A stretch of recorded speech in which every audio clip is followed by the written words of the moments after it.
life of a building doesn't end when it collapses. It is merely entering its most spectacular cycle of metamorphosis. Everything begins at the demolition site. Heavy, reinforced concrete blocks that seem unbreakable. An excavator with a giant hydraulic grapple slowly crushes the concrete. The steel rebar inside is gradually exposed. Even though heavily rusted and deformed after decades of bearing loads, their chemical essence remains intact. A crane equipped with hydraulic shears coldly cuts through these tangled bundles of steel, preparing them for collection. A massive orange peel grab scoops up the jagged piles of scrap steel mixed with concrete rubble to load them onto dump trucks. Thousands of tons of scrap rebar are transported directly to modern metallurgical plants.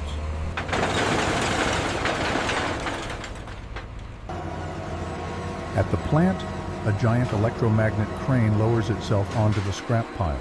The differentiation starts here.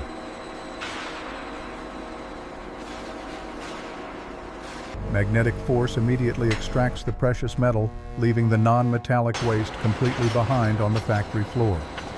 For the melting furnace to achieve high efficiency, long scrap steel must be fed through a heavy-duty hydraulic shear machine.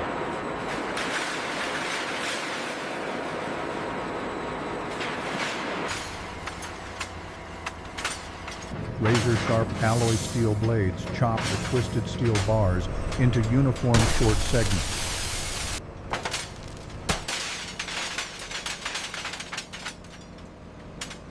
These short steel segments fall onto a conveyor belt, where continuous shaking motion knocks off rust and dirt.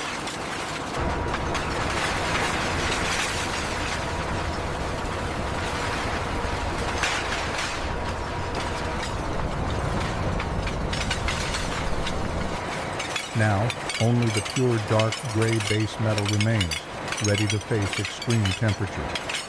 The crane dumps all the clean scrap into a massive heavy-duty structural steel charging basket. This steel basket, weighing over 40 tons, is heading towards the heart of the plant, the electric arc furnace.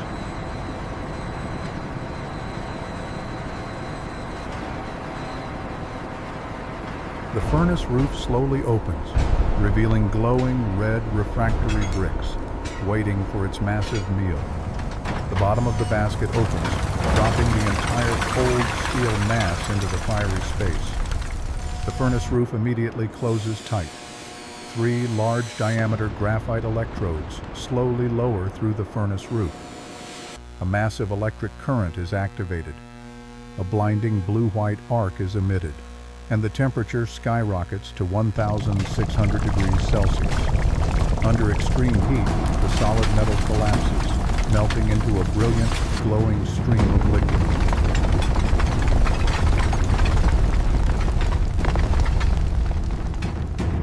Lighter impurities float to the surface, forming a layer of slag. The deslagging process takes place to ensure purity.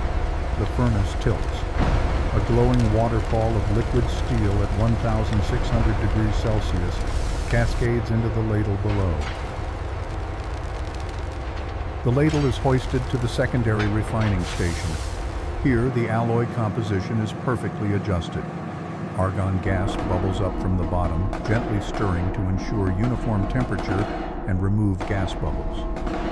This perfect batch of liquid steel is immediately hoisted high, heading for the continuous casting machine. Liquid steel is steadily poured into water-cooled copper molds. The solidification process begins. High-pressure mist spraying continues the forced cooling. The steel shell solidifies, encasing the still liquid core. The metal block slowly moves through a curved roller stand, straightening the glowing red steel strip at 950 degrees Celsius. A 150 by 150 millimeter square steel billet officially takes shape, moving continuously on the conveyor. An automated mechanical system pushes the steel billets onto a cooling bed to stabilize the crystal structure.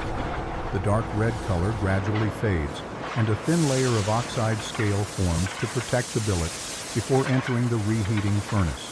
To be pressed and shaped, The cooled billets must be loaded into a 40-meter-long gas-fired reheating furnace. The furnace temperature gradually increases to 1,200 degrees Celsius. The steel block absorbs heat, becoming glowing and extremely ductile. The steel billet exits the furnace. Immediately, a 250-bar high-pressure water descaler strips off the surface oxide scale. Beginning the shaping sequence, the 150-millimeter square billet moves linearly on a driven roller system. The billet is loaded into a walking beam reheating furnace, uniformly heating the entire block to 1,180 degrees Celsius without melting it. Immediately, a 250-bar high-pressure water spray completely peels off the surface oxide scale, leaving the billet smooth and shiny. The first roughing stand severely compresses the billet. The cross-section is reduced by 22%, and the steel bar's length nearly doubles. Alternating right after the horizontal rolling is the vertical rolling stand, squeezing the steel bar tightly from both sides, eliminating lateral spread. Through the intermediate rolling system, the steel's diameter is squeezed down to just 28 millimeters, pushing the travel speed very high. At the pre-finishing stand, the metal bar has transformed into an endlessly long laser beam. From here, the production line splits into two branches. Rebar branch. Grooved rollers at the final rolling stand emboss sharp ribs right onto the hot billet. The steel rushes through the TMT water cooling box. The suddenly cooled shell creates hardness, while the glowing red core retains its ductility. A serrated walking beam lifts the steel bars, flipping them evenly sideways for natural air cooling. Once completely cooled to a dark gray color, a flying shear swings a hydraulic chop to segment the steel into exact 12-meter lengths. An automated mechanical machine gathers the steel bars, tightens 4 straps, and attaches a QR traceability tag.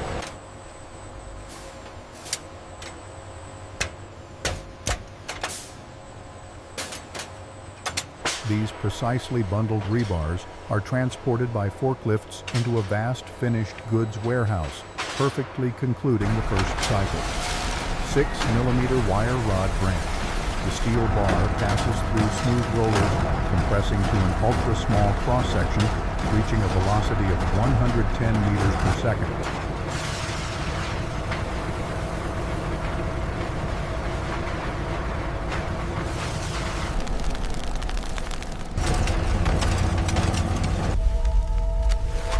The laying head machine catches the steel wire. A wildly spinning pipe bends the straight bar into beautiful spirals. The glowing, layered spirals fall onto the Stellmore mesh conveyor, rapidly moving cooling slowly the steel under from a bright cooling orange fan towards system. a dark metallic gray. At the end of the conveyor, the cooled steel rings are gathered. A hydraulic press compacts the entire coil before strapping. Straps are mechanically locked, resulting in a compacted cylinder.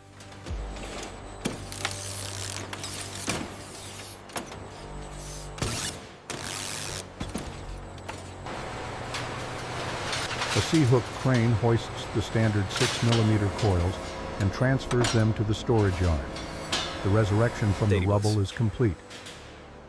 The compacted plain round steel coil continues automatically. 4 equally spaced straps are An automatic strapping machine shoots 4 small steel bands around the coil, permanently locking its structure. Both the rebar and wire rods are gathered in a spacious, organized, and extremely clean finished goods warehouse. Heavy-duty yellow forklifts carefully extend their long forks to lift the 3-ton rebar bundles high. An overhead crane uses a specialized C-hook to hoist the round steel coils ready for transportation. A long line of oversized and overweight trucks follows one another into the workshop, receiving the new blood of the construction industry. From worthless rubble at the beginning of the process, they have been reborn into the most valuable core materials. The destination of these trucks is not a scrapyard, but massive modern construction sites. Under the hands of builders, the rebar and wire rods intertwine once again, combined with fresh concrete. They create a perfect grid structure, transmitting unparalleled load-bearing strength for future megacities. Tower cranes reach up, hoisting the steel bundles to new heights, preparing to build into the clouds. Steel never dies.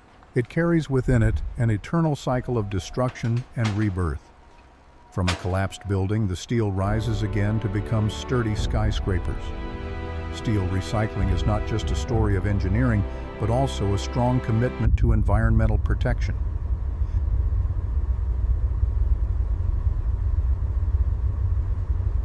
Millions of tons of iron ore are kept in the ground, and millions of tons of carbon emissions are cut. Sustainability is built from the very things we thought we had discarded. Spread this message, and don't forget to follow us to discover other great industrial processes.